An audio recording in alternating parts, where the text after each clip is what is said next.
Over the next week, I'm going to be building the ultimate street Honda Civic. And at the end, when this car is 100% dialed in, I'm going to be giving it away to one of you guys. Now, this isn't just a regular Honda Civic that we are building. This, my friends, is a 2000 Honda Civic Si EM1. This right here is one of 5,000 Civic SIs ever made in this year and in this color. It's pretty rare. Now, I've had this car for around a year. I initially bought it to turn it into a full-on drag build. When I first announced that to you guys, I got a lot of heat for it, simply because when you build a full-on drag car, you are cutting apart the chassis for the cage. Now, I know it's a bit dusty right now, but when this thing is cleaned up, it is an extremely clean, rare EM1 Civic. These things are getting harder and harder to find, so after a bit of thought, a lot of thought, I've decided for my drag car, I'm gonna go ahead and build it out of a different chassis that I already have. More on that later. For now, let's focus on the EM1.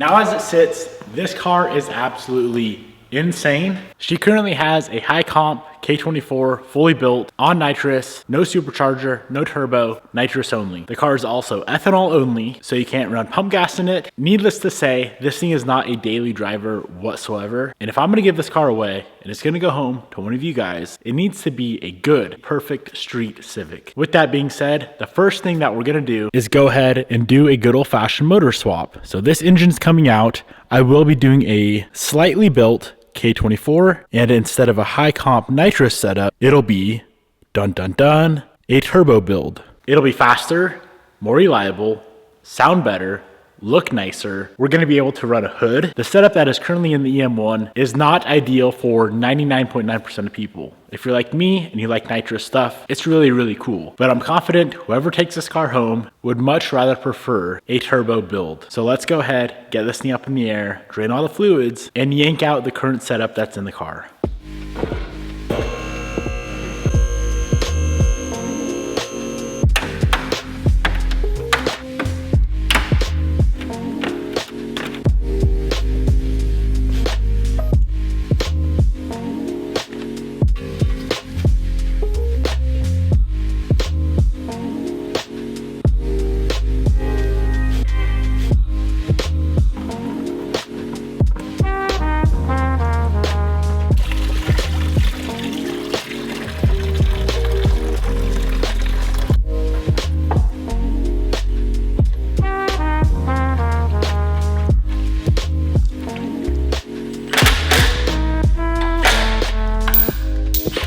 Even though I will be using the transmission out of this build, it's a slightly built, slightly upgraded transmission. I'm gonna go ahead and pull that out as well. It'll be much easier to just go ahead and drop the whole power plant, kind of like I do on Evos, out of the entire EM1. Engine, transmission, axles, everything out of the bay will just come out as one solid unit. There is a ton of nice parts I'm pulling off that unfortunately I cannot use. For example, that radiator, that's right in the way of where our intercooler is going to sit. So I will have to pick up a different style of radiator for the build. Right now, let's go ahead and work on getting the wheels off, pulling off the traction bars, and disconnecting the knuckles. Got to make sure we do not scuff up our very beautiful, expensive spoon calipers or authentic spoon wheels.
This engine and transmission are about ready to come out, but look what just showed up. A ton of parts for the build. I am super excited to show you guys what turbo kit we are going with on the EM1. This thing is going to make probably around 500 wheel, and it is going to be such a fun street car. All we have left, drop this thing down on the ground, remove exhaust, some wiring, motor mounts, fuel lines, and the power plant is out.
So the real reason I pulled this out is because this whole setup is going right into there. That's right, my friends. We're gonna have a twin turbo K24 NSX and a NA high comp K24 NSX, which is black. I'm kidding. We're not doing that. In order to get this out of there, this table is what we had to remove. That is it. Front brace, exhaust, radiator. You can pull a Honda apart, get the power plant out in about 45 minutes. So what I want to focus on the rest of the day is just getting this car to accept its new engine. I still need to do some tinkering on the other K24, the low comp K24 that is going to go in this car.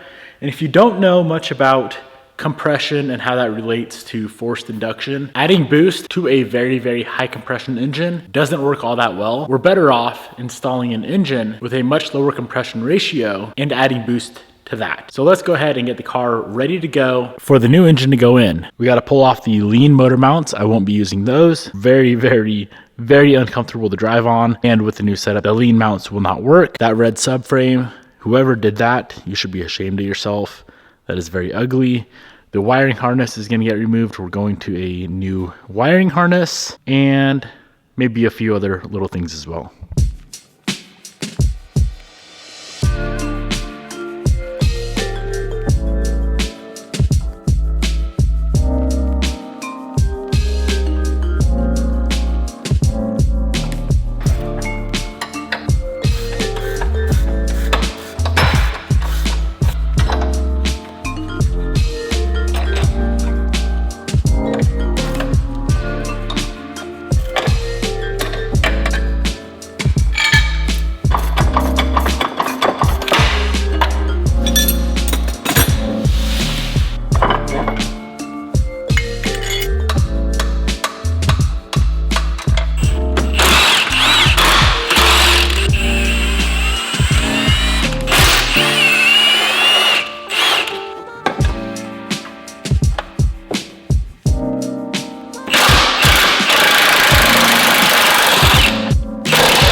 I will be powder coating the EG subframe that was in this car. If you didn't know, when you're doing a K series swap on an EK, highly recommended to run an EG front subframe. In order to powder coat, we need to strip off this paint, which should come off pretty easy because it's already flaking off, sandblast, and then we move to powder coat.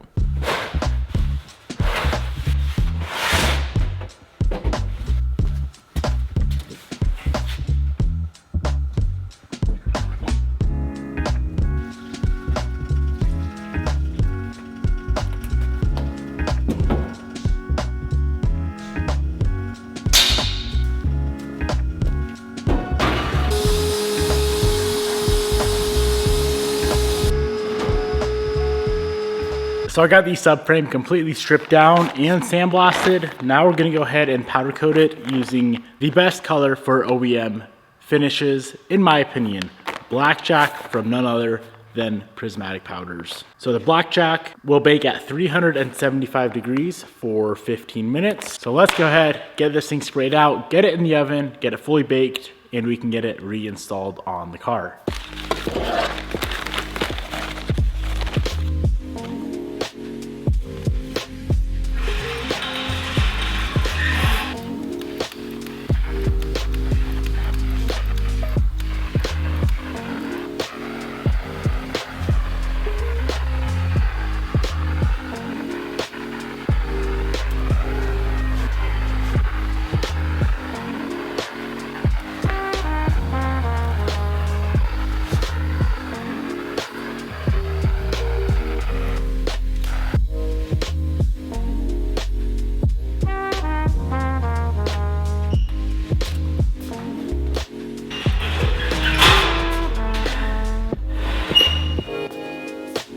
Now we don't start the 15-minute timer until the part itself reaches that 375 degrees. In the big oven, that could take up to an hour, depending on the material. So in about probably an hour and a half, we will have a black subframe instead of a red subframe.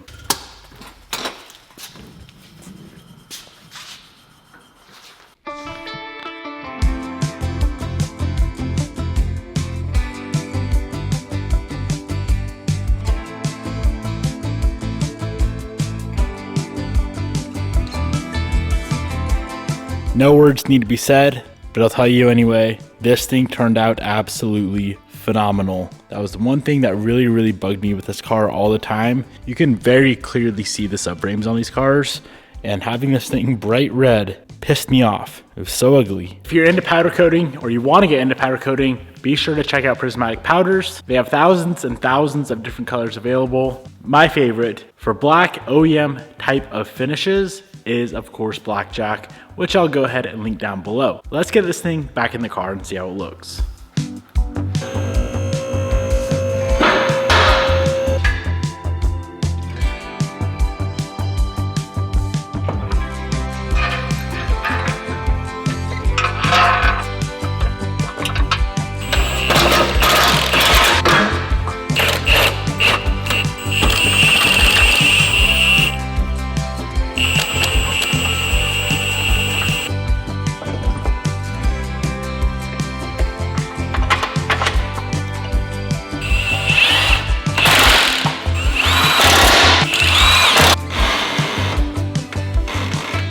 Now that right there is what I'm talking about. That thing turned out so nice, man. Now all we need is a new motor, a turbo kit, a fuel system, and this thing will be back on the road. Now I mentioned at the beginning of the video, I'm gonna give this car away when it's all finished up. So here in about 2 weeks, I would say, is when the giveaway for the EM1 is gonna go live. Stay tuned, hope you guys enjoyed, and I'll see you guys in the next video.